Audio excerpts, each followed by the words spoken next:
Hello students, this is your biology video of class 9। ये class 9 का जो science है उस पर बायोलॉजी का वीडियो है chapter 6। In the previous video we have discuss about the chapter 5। तो आपके साइंस की बुक के अकॉर्डिंग इसके पहले वाला चैप्टर 5 था और ये चैप्टर 6 है ना, लेकिन बायोलॉजी के अकॉर्डिंग ये चैप्टर 2 है और चैप्टर का नेम है टिश्यू। तो आइए हम लोग आज इसको पढ़ते हैं। तो हम लोगों ने लास्ट चैप्टर में देखा था कि लिविंग ऑर्गेनिज्म होते हैं वो सेल से बने होते हैं और यूनिसेक्युलर जो मतलब एक ऑर्गेनिज्म से सिंगल सेल वाले होते हैं। इन यूनिसेक्युलर ऑर्गेनिज्म सिंगल सेल जो होते हैं परफॉर्म करते हैं बहुत सारे बेसिक फंक्शन को, जैसे कि अमीबा वगैरह में क्या होते हैं, सिंगल सेल होते हैं और उसी सिंगल सेल से बहुत सारे कार्य पूरे होते हैं, जैसे कि इनटेक ऑफ मूवमेंट भी होता है, इनटेक ऑफ फूड भी होता है, गैसेज एक्सचेंज मतलब कार्बन डाइऑक्साइड का बाहर निकालना और ऑक्सीजन का लेना, एक्सक्रीशन मतलब एक्सक्रीशन मीन्स होता है वेस्ट पेटल का बाहर निकालना। लेकिन मल्टी सेलुलर ऑर्गेनिज्म में क्या होता है कि बहुत सारे मिलियन सेल्स होते हैं और हर एक सेल्स जो होते हैं वो स्पेशलाइज्ड होते हैं क्या करने के लिए, कैरी और स्पेसिफिक फंक्शन, अलग अलग कार्य करने के लिए अलग अलग जो सेल्स होते हैं वो स्पेशलाइज्ड होते हैं और सभी स्पेशलाइज्ड जो फंक्शन होते हैं वो डिफरेंट ग्रुप्स ऑफ सेल कहते हैं। तो सबसे पहले हम देख लें कि हम सेल और टिश्यू में क्या डिफरेंस है। जैसे ये सिंगल सेल हुआ, ठीक है, ये सेल हो गया आपका, और टिश्यू क्या होगा 1 2 3 4 बहुत सारे ये मिलियंस ऑफ सेल्स जो हैं ये बन के टिश्यू तैयार करते हैं। मतलब कि अ ग्रुप ऑफ सेल्स, ये जो सेल्स आप देख रहे हैं जब ये सेल्स ढेर सारे मिलियंस ऑफ सेल्स होते हैं ग्रुप में तो इन्हें ही टिश्यू कहा जाता है। ठीक है, आगे और भी डेफिनेशन है आगे।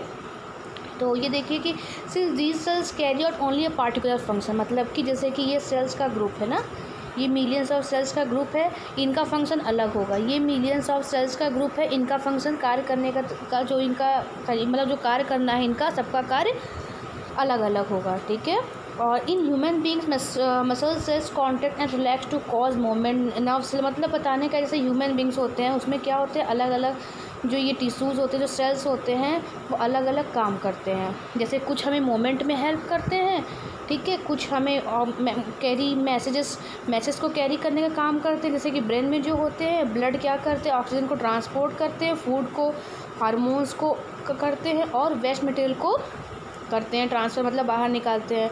और प्लांट जो होता है vascular tissues conduct food and water from, और जो ये प्लांट में क्या करते हैं ये जो प्लांट में खाना पानी को एक जगह दूसरी जगह ये ट्रांसपोर्ट करते हैं ना।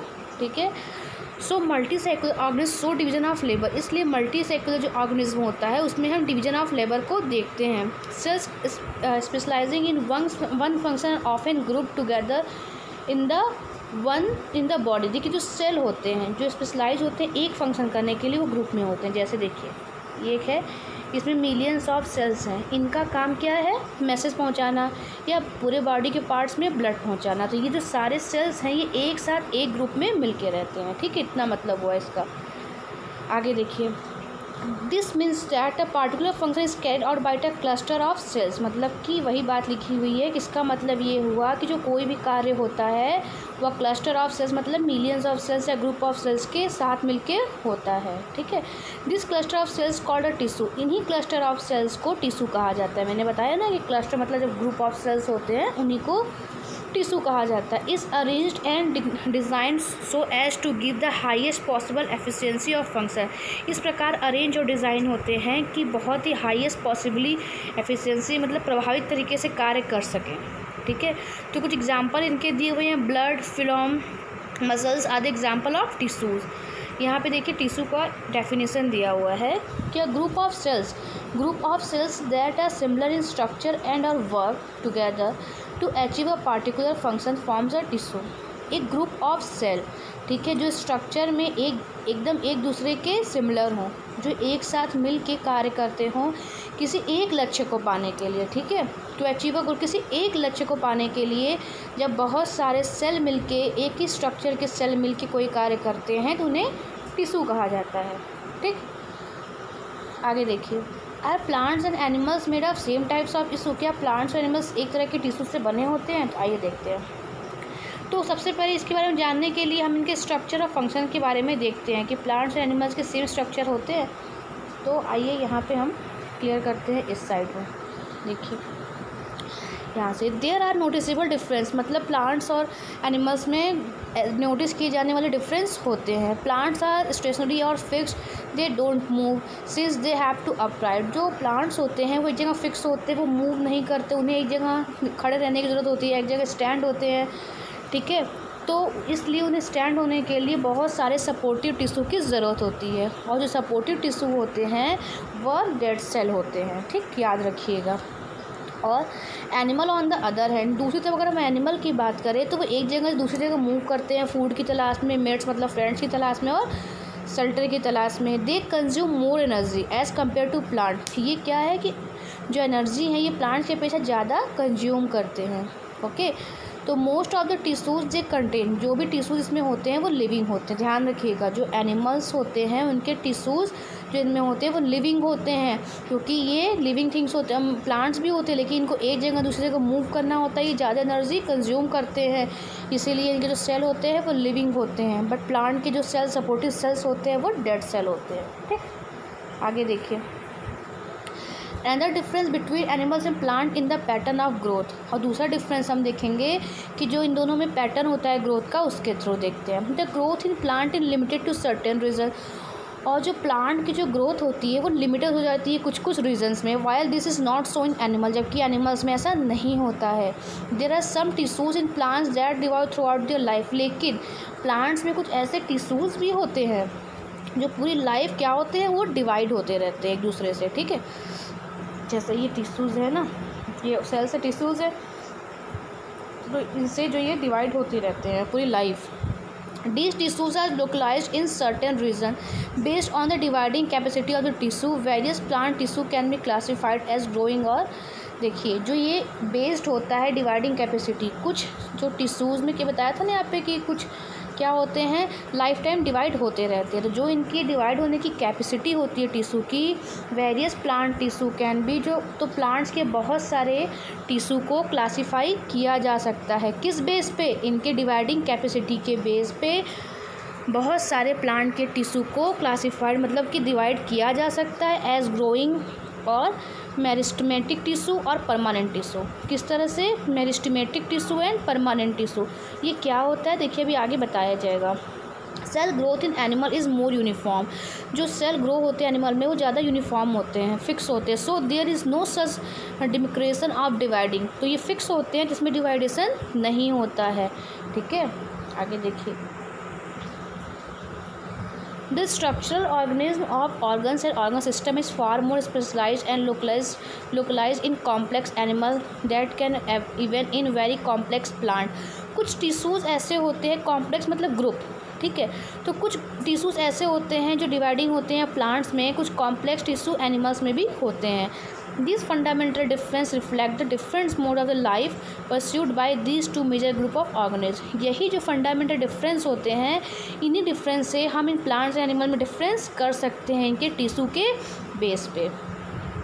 Also they are differently adapted for a sedentary existence on one hand plants and active locomotion on the other animals, ठीक है। यही रीज़न है जो अडॉप्ट करते हैं, दोनों एक दूसरे से किस प्रकार भिन्न हैं, ठीक है। Contributing to the difference in organ system design, और इनके ऑर्गन सिस्टम देखिए अलग अलग चीज़ें परफॉर्म करते हैं, तो इनके जो ऑर्गन सिस्टम का जो डिज़ाइन होगा वो भी तो अलग अलग होगा ना, क्योंकि जैसे प्लांट्स को एक जगह खड़ा होना होता है, स्टैंड अप राइट मतलब एक जगह खड़ा होना होता है, तो उनकी जो ऑर्गन सिस्टम की जो डिज़ाइन होती है वो अलग होती है, ठीक है। ऑर्गन सिस्टम तो दोनों में होते हैं, और एनिमल्स क्या है एक जगह दूसरी जगह मूव करते हैं, तो इनकी जो डिज़ाइन होगी वो अलग होती है। It is with reference to those complex animals and plant bodies that will now talk about the concept tissue in some details. और ये जो कॉम्प्लेक्स होते हैं टिश्यूज़ जो एनिमल एंड प्लांट के, उनके बेस पे हम टिश्यू के बारे में डिस्कशन करते हैं आगे, ठीक है। तो आगे देखिए, यहाँ पे पहले कुछ क्वेश्चन दिया है कि व्हाट इज़ टिश्यू। तो ये जो भी क्वेश्चन दिया रहेगा ये हम लोग एक्सरसाइज की वीडियो में, या जब हम आपको क्वेश्चन आंसर की शीट सेंड करेंगे PDF, उसमें डिस्कस कर लेंगे, ठीक। आगे देखिए, तो हम लोग यहाँ अब प्लांट टिश्यू के बारे में डिस्कस करते हैं। प्लांट टिश्यू के बारे में हमें पढ़ा था अभी आगे कि मेरिस्टेमेटिक टिश्यू क्या होता है, तो इनके बारे में जानने के लिए पहले यहाँ पे एक्टिविटी दी हुई है, तो एक्टिविटी देख लेते हैं। Take 2 glass jar and fill them with water. 2 glass jar लेने मतलब जार लेना है 2 ग्लास ठीक है, उसमें क्या करना है, उसको पानी से भरना है। नाउ टेक 1 ऑनियन बल्ब, मतलब एक ऑनियन को जार 1 में डालना है और एक को जार B में डालना है। Observe the growth of roots, दोनों की रूट्स को क्या करना है, दोनों की जो ग्रोथ होगी रूट्स की उसको ऑब्जर्व करना है कुछ दिनों के लिए। ठीक, मेज़र द लैंड, मतलब 4-5 दिन के लिए आप उसको मेज़र करेंगे। उसके बाद 4-5 दिन के बाद डे 1 मतलब 1, 2, 3 दिन तक उसको डेली ऑब्जर्व करते रहेंगे कि किस तरह से वो ग्रोथ हो रहा है। फिर चौथे दिन क्या करेंगे आप, चौथे दिन जो सेकेंड जार है, ये देखिए, ये है ना जार 1 जार 2, तो दूसरे दिन क्या करेंगे, जार 2 का जो ऑनियन बल्ब है इसके जो रूट्स हैं उसको नीचे से 1 सेंटीमीटर तक आपको कट करना है। चौथे दिन आपको जार 2 के बल्ब को, ऑनियन बल्ब को जो रूट्स है उसके 1 सेंटीमीटर को कट करना है। After this observe the growth of roots, इसके बाद जो ग्रोथ होगा रूट्स का उसको ऑब्जर्व करना है दोनों जार का। ठीक है, फिर 5 मोर डेज एंड रिकॉर्ड, मतलब 4-5 दिन रिकॉर्ड करना है, उसके ऑब्जर्वेशन को लिखना है कि किस दिन कितना ग्रोथ हो रहा है। ठीक है, अब देखिए यहाँ पे कुछ क्वेश्चन दिए हुए हैं कि from the above observation answer the following question, which of the 2 onions has longer roots and why, इनमें से किस ऑनियन के लॉन्गर रूट्स होंगे और क्यों। तो जार 1 वाले जो ऑनियन है उसका जो रूट्स होगा वो क्या होगा, लॉन्गर होगा। क्यों, क्योंकि हमने इसके जो बढ़ने वाले जो रूट्स होते हैं जिससे ये रूट्स बढ़ते हैं उसको तो हमने 1 सेंटीमीटर कट कर दिया था, तो कटने के बाद वो नहीं बढ़ेंगे। ठीक है, तो आगे देखिए सेकेंड है कि do the roots continue growing even after we have remove their tips, तो टिप्स के कट करने के बाद इसका जो वो रूट्स है वो नहीं बढ़ेगा। थर्ड है कि why should the tips stop growing in jar 2 after we cut them, इनको कट करने के बाद इनका रूट्स बढ़ना क्यों बंद हो गया, क्योंकि मैंने इनके जो ग्रोइंग टिप्स होते हैं नीचे उसको क्या काट दिया था। ठीक है, जैसे कि प्लांट्स होते हैं, अगर आप प्लांट्स की भी कटाई करने का एक तरीका होता है ना, अगर प्लांट्स को आप कहीं से भी काट दें, किसी भी तरह जगह से काट देंगे तो वह ग्रो नहीं होता, ग्रो करना बंद हो जाता है, वैसे ही रूट्स भी होते हैं। ठीक है, तो इसके बारे में और अधिक समझने के लिए आगे पढ़ते हैं। ठीक, देखिए the growth of plants occurs only in certain specific region, जो प्लांट की ग्रोथ होते हैं वो कुछ स्पेसिफिक रीजन में होते हैं। This is because the dividing tissue, ठीक है, किस वजह से होते हैं, ये डिवाइडिंग टिश्यू की वजह से होते हैं। Also known as meristematic tissue, इसे क्या बोलते हैं, जो मतलब कि जो डिवाइडिंग टिश्यू होते हैं प्लांट में उसे मेरिस्मेटिक टिश्यू कहा जाता है। ठीक है, depending on the region where they are present, और जिस जगह पे ये प्रेजेंट होते हैं meristematic tissues are classified as, मतलब जिस जगह पे मेरिस्मेटिक टिश्यू प्रेजेंट होते हैं उन्हें भी क्लासिफाइड किया जा सकता है। कैसे, एपिकल, लेटरल, इंटरकैलरी, नीचे दिखाया गया फिगर में भी दिखाती हूँ। New cells produced by meristem are initially like those of meristem itself but as they grow and mature. देखिए यहाँ पे है कि जब ये डिवाइड होते हैं मेरिस्मेटिक से जो टिश्यू अलग होते हैं तो कुछ समय के लिए तो उसके जैसे ही देखते हैं, लेकिन जैसे जैसे ये ग्रो होते हैं, मैच्योर होने लगते हैं, इनकी जो कैरेक्टरिस्टिक्स होती है, इनकी जो गुण होते हैं, जो क्वालिटी होती है, धीरे धीरे अपने मदर रूट से टिश्यू से चेंज होने लगते हैं। ठीक है, बिकम डिफ्रेंशिएटेड, तो धीरे धीरे क्या हो जाते हैं, धीरे धीरे भिन्न हो जाते हैं as component of other tissue, मतलब जिस टिश्यू से निकले होते हैं, डिवाइड होते हैं, उनसे ये चेंज हो जाते हैं। तो आइए देखते हैं, देखिए इस तरह से मैंने बताया ना, एपिकल, इंटरकैलरी एंड लेटरल। ठीक है, तो प्लांट के जो ग्रोथ होते हैं वो यहाँ से होते हैं, यहाँ से होंगे और यहाँ से होते हैं। आगे देखिए थोड़ा सा एक बार और देख लेते हैं कि apical meristem is present at the growing tips of the stem and roots. ठीक है, जो एपिकल मेरिस्टीन्स होते हैं वो कहाँ प्रेजेंट होते हैं, ग्रोइंग टिप्स ऑफ स्टीम जहाँ से ग्रो होता है वहाँ पे भी हो सकते हैं, रूट्स में भी हो सकते हैं। ठीक है, जहाँ से रूट्स ग्रो होता है वहाँ पे भी। Increase the length of the stem on the root, और क्या करते हैं ये स्टीम और रूट के जो लंबाई होती है उनको ये इंक्रीज करते हैं। The girth of the stem और root increase due to lateral meristem, और जो गिर्थ होता है मतलब चौड़ाई होती है वो किसकी वजह से बढ़ती है, लेटरल मेरिस्टीम की वजह से बढ़ती है। और intercalary meristem seen in some plants, और इंटरकैलरी जो मेरिस्टीम होती है वो कुछ प्लांट्स में देखे जा सकते हैं। Is located near the node, जो इनके पास, नोड मतलब ये देखिए जो नीचे की तरफ होते हैं, ये देखिए ये तो लेटरल है, ये यहाँ पे जो यहाँ पे होते हैं।